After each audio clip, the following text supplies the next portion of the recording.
Hi folks, welcome back to MetaBox Tutorials. In today's practice, we're going to show you how to create a contact form using MetaBox.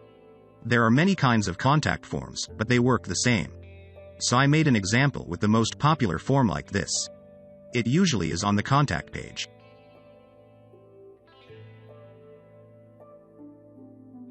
All of the fields are custom fields created with MetaBox. Each contact submitted in this form will be saved in a post of a custom post type. Let's see which tools we need for this practice. To get started, we need the MetaBox Core plugin to have the framework for creating a custom post type for the contacts and custom fields for the form. You can download it directly from WordPress.org. We also need some extensions of MetaBox for the advanced features. You can install them individually or use MetaBox all-in-one to have them all. Here are the extensions that we will use in this practice. MB Admin Columns to display custom fields in the admin screen. MB Custom Post Type to create a custom post type for the contacts. Another one, MB Frontend Submission to create forms that allow users to submit their information from the front end.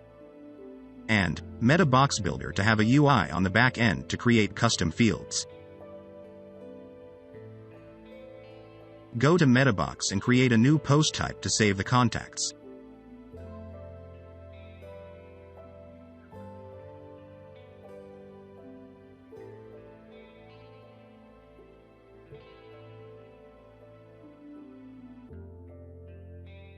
After that, you will see a new menu for the post type in the admin dashboard. As I said, my form will have some fields like this. In your own case, you may have any kind of field for users filling in information. MetaBox has more than 40 field types that can meet your needs. Just go to MetaBox and create them.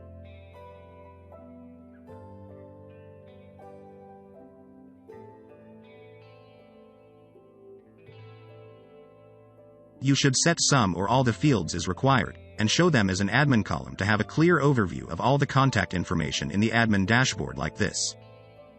If you want to set this field display as the title, you can set this option as Replace and Title here. It helps to display the field in the place of the title in the admin dashboard, not replace the data saved in the title. In the event that you want the name filled in this field to be the title of the post, you should replace the ID of this field to post title.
After creating all the wanted fields for the form, move to the Settings tab, set the location as Post Type, and select Contacts to apply these fields to it.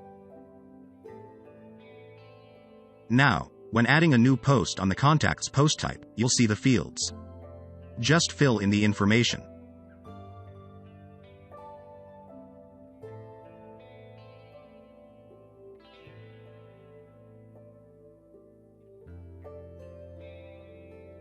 Then, you will see the information displayed on the admin dashboard as well. But, this form is just in the backend now. Users must access the admin page to fill in the form. So, we should bring it to the front end. Let's move on.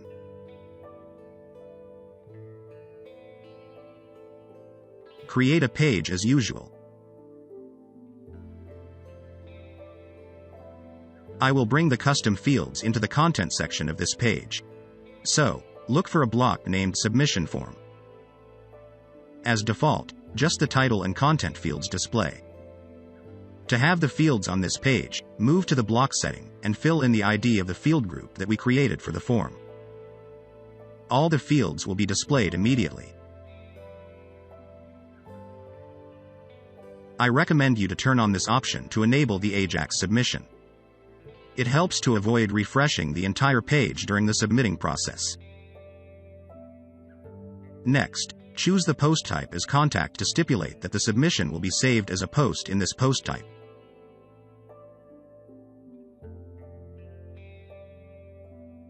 You also can remove the title and content fields since we do not need them for the contact form. This notification text also can be changed as you want. Now, go to the page on the front end. You'll see the form with the custom fields we created. You can fill in the field right now.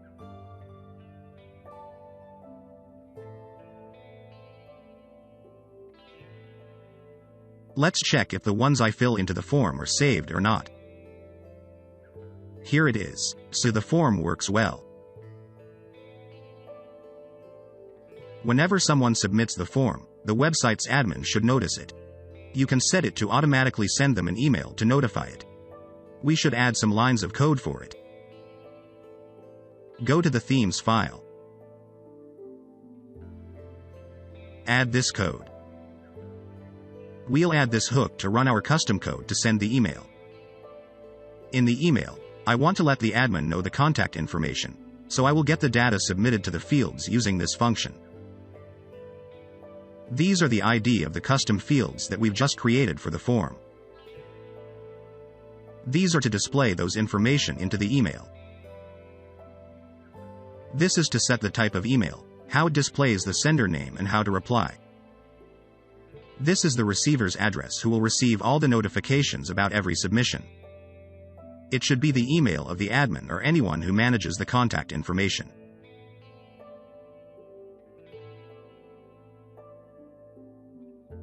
From now on, whenever someone submits the form, they will see a new contact in both the admin dashboard and their inbox. That's all for the tutorial today. Remember to like, share, and subscribe for more tutorials. Bye.